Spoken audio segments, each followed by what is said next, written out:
8월 4일 우리에게 주신 하나님 말씀은 에스겔 12장 17절에서 28절 말씀입니다.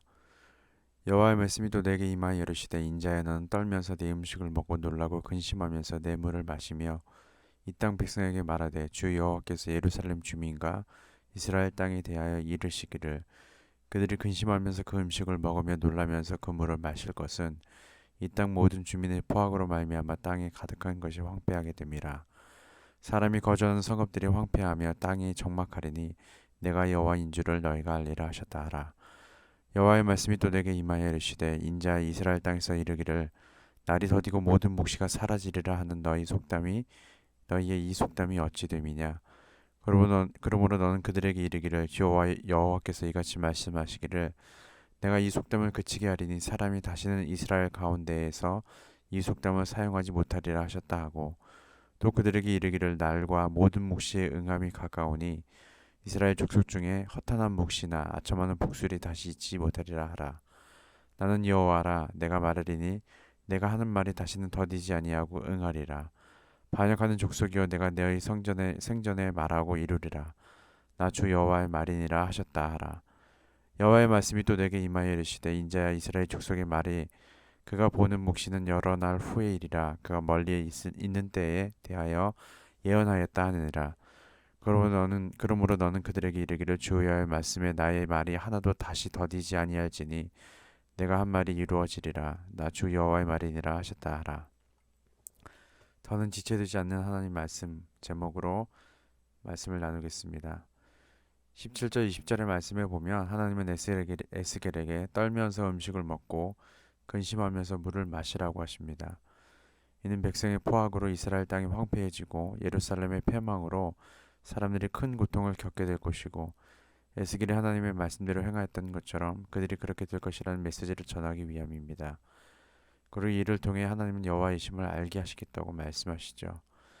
21절에서 28절의 말씀에서 하나님은 이스라엘 땅에 퍼져 있던 날이 더디고 모든 묵시가 사라지라 라는 속담을 그치게 하실 것이라고 말씀하십니다.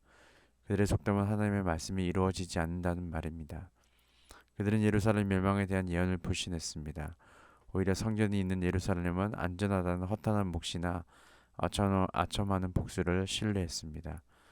또한 예루살렘 멸망이 먼 미래에나 일어날 일이라고 생각했습니다. 하지만 하나님은 단호히 말씀하시죠. 28절 그러므로 너는 그들에게 이르기를 주 여호와의 말씀에 나의 말이 하나도 다시 더디지 아니할지니 내가 한 말이 이루어지리라. 나 주 여호와의 말이니라 하셨다 하라. 날이 더디고 모든 묵시가 사라질 것이라는 거짓 선포에 대한 이야기는 예레미야서에서도 기록되어 있습니다. 예레미야는 남유다 사람들에게 바벨론에 항복해서 죗값을 치르고 하나님께 전심으로 회개하라고 선포하였습니다. 하지만 이 말이 백성들에게는 민족의 배신자처럼 들렸습니다. 만약 일제강점기 전에 누가 모두 일본에게 항복해야 한다고 말한다면 모두에게 미움을 받았을 것입니다. 예레미야가 그런 상황이었습니다. 이로 인해 죽을 위험에 처하기도 하고 감옥에 갇히는 등 많은 고난을 겪었습니다.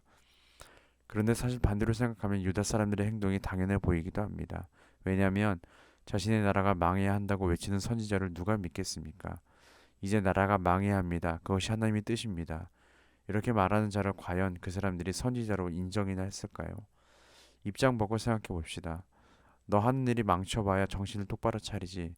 그래서 하는 일이 안 될 거야. 누가 이렇게 말한다면 네 감사합니다. 하는 일을 망치고 다음에 할 때 정신 차려서 열심히 해볼게요. 이렇게 말하는 사람이 누가 있겠습니까? 게다가 이것은 단순히 하는 일이 망치는 수준이 아니라 나라가 망하는 것입니다.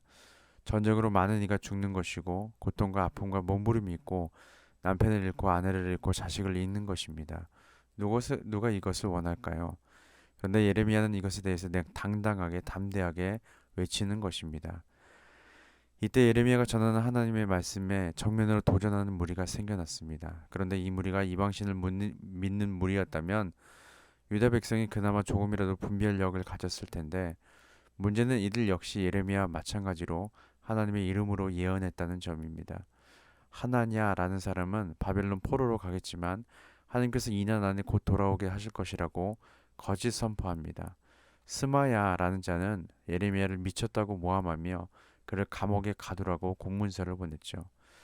그런데 한번 가만히 생각해 봅시다. 예레미야는 예루살렘이 무너질 것이고 포로의 삶을 살게 될 것이니 그의 죄의 값을 치르게 될 것에 대해 애통하는 마음으로 하나님께 나아가 그분만 붙드는 삶을 다시 회복하자라고 외칩니다.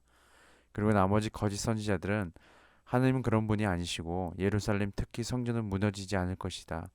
하나님께서 나에게 그렇게 말씀하셨다라고 외친다면 유다 백성들은 누구의 말을 들어야 할까요? 아니, 누구의 말을 듣고 싶어 할까요? 누구의 말이 자기가 듣고 싶은 말일까요? 그렇다면 결국 누구의 말이 거짓이라고 생각하게 될까요? 그렇게 예레미야는 선지자 생애 내내 외로움과 고독과 적대감에 시달렸습니다. 그럼에도 불구하고 끝까지 하나님의 계시를 전파했죠. 때로는 감옥에 갇히기도 하고 생명의 위협을 받았으며 말씀을 기록한 두루마리가 불태워지는 등 수많은 시련을 경험했습니다.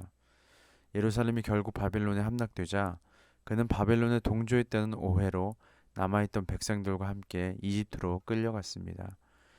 남유다는 하나님의 말씀대로 멸망하였고 그리고 예레미야는 폐허가 된 예루살렘과 성전을 바라보며 유다 백성들에게 왜 내 말을 듣지 않았어? 라고 원망하고 정죄하기보다 폐허 앞에서 하나님 아버지의 마음으로 울며 기도하며 노래하기 시작합니다. 그것이 예레미야 애가의 내용입니다. 우리가 이 부분에 대해서 분별력을 가지기 위해 어떻게 해야 할까요? 우리가 만약 예레미야와 에스겔과 같은 시대에 살고 있다면 똑같이 하나님의 이름으로 서로 다른 말을 전하고 있는 상황에서 과연 이 두 가지 메시지를 올바르게 분별할 수 있을까요? 모든 사람이 지지하는 거짓 선지자의 말과 홀로 외로이 하나님의 말씀을 묵묵히 지켜가며 싸우고 있는 예레미야와 에스겔의 말 중에서 누구의 말을 따를 것인가요? 누가 봐도 거짓 선지자의 말이 내 마음에 들고 내 형편에 좋을 것 같은 내가 듣기 좋은 말만 하고 있는 내가 듣고 싶은 말만 하고 있는 그 말에 내가 동조하지 않고 내가 곧 망하게 될 것이라는 말이 내가 실패하게 될 것이라고 외치는 그 말이 바로 나에게 맞는 말씀이라고 그렇게 쫓아갈 자신이 있을까요? 그렇다면 그렇게 쫓아가기 위해 우리는 무엇을 어떻게 해야 할까요? 바로 하나님께서 어떠한 분이신지 아는 것이 중요합니다. 그분이 나에게 어떤 유익을 주실 수 있는 분인지 아는 것이 아니라 그분이 나를 비롯하여 태초부터 지금까지 이 세상에 살았던 살고 있는 앞으로 살아갈 사람들에게 그 역사와 문화에 어떠한 분이셨고 어떠한 분이시며 어떠한 분이실지 우리에게 주어진 성경 말씀을 기준으로 하나님을 아는 것입니다. 그렇게 알아갈 때 때때로 선포되어야 되는 말씀이 과연 하나님께서 오늘날 우리에게 주신 말씀인지 아니면 하나님의 이름으로 선포하고 있지만 그 이름을 빙자한 거짓 선포인지를 분별할 수 있는 것입니다. 하나님은 때로 사랑과 은혜의 메시지로도 하나님이 어떤 분이신지 알리기도 하시지만 때로는 경고와 심판의 메시지로 또 그 메시지 그대로 행하심으로 하나님께서 하나님 되심을 알게 하시는 분임을 잊지 마시길 소망합니다. 또는 오늘날 우리에게 주어진 말씀이 예레미야와 에스겔 시대처럼 똑같이 하나님의 이름으로 선포되지만 그 내용은 전혀 다른 내용일 때 하나님을 안 만큼 그 내용을 분별할 수 있음을 기억하시길 바랍니다. 그래서 매일의 삶 가운데 하나님을 알기를 힘쓰는 저와 여러분들 되시기를 예수님 이름으로 소망합니다. 기도하겠습니다. 하나님 제 상식과 이성에 따라 하나님 말씀을 재단하려 한 어리석음을 용서하소서. 축복이든 심판이든 하나님 말씀이 반드시 이루어짐을 기억하고 경외함으로 하나님 말씀을 듣게 하소서. 자신의 소욕이 아닌 하나님의 뜻을 살펴 제가 마땅히 할 바를 깨달아 알게 하소서. 예수님의 이름으로 기도합니다. 아멘.